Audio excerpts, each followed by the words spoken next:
Big boss season 7 Renu സുധിക്കെതിരെയുള്ള പരസ്യാധിക്ഷേപം സമൂഹമാധ്യമങ്ങളിലും പൊതുയിടങ്ങളിലും വലിയ ചർച്ചയായി മാറിയിരിക്കുകയാണ്.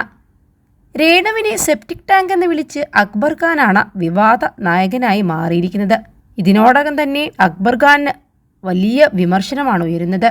വിഷയം ബിഗ് ബോസിനുള്ളിൽ തന്നെ വലിയ ചർച്ചയായതോടെ മാപ്പപേക്ഷിച്ച് അക്ബർ രംഗത്ത് വന്നെങ്കിലും രേണുവിനെതിരെയുള്ള അധിക്ഷേപം കൈവിട്ടു പോയിരിക്കുകയാണ്.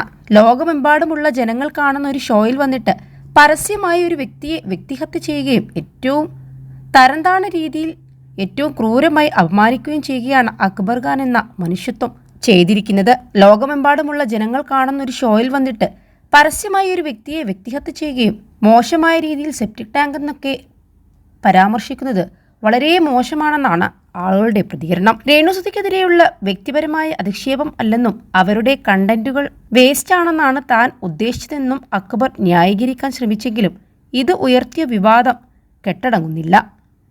ഇപ്പോൾ ഓൺലൈൻ മാധ്യമങ്ങളും ഈ വിവാദം ഏറ്റെടുത്തിരിക്കുകയാണ്. ചലച്ചിത്ര താരങ്ങളോടും അഭിപ്രായങ്ങൾ ആരായുന്നുണ്ട്. രേണുസുധിയെ സെപ്റ്റിക് ടാങ്ക് എന്ന് വിളിച്ചത് മോശമായി പോയെന്നും അങ്ങനെ കേട്ടാൽ വിഷമമാകുമെന്നും ഗായത്രി സുരേഷ് പ്രതികരിച്ചു.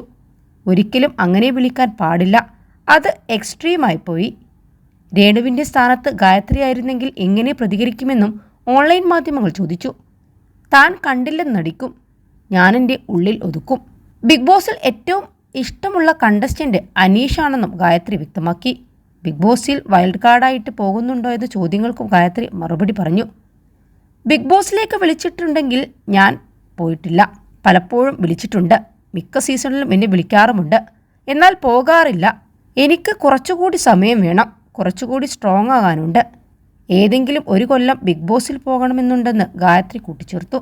ബിഗ് ബോസിൽ വെച്ചും രേണുവിനെതിരെ അധിക്ഷേപ പരാമർശം നടത്തിയ അക്ബർ ഖാനെതിരെ താരങ്ങളും വലിയ വിമർശനമാണ് ഇതിനോടകം ഉന്നയിച്ചിരിക്കുന്നത്.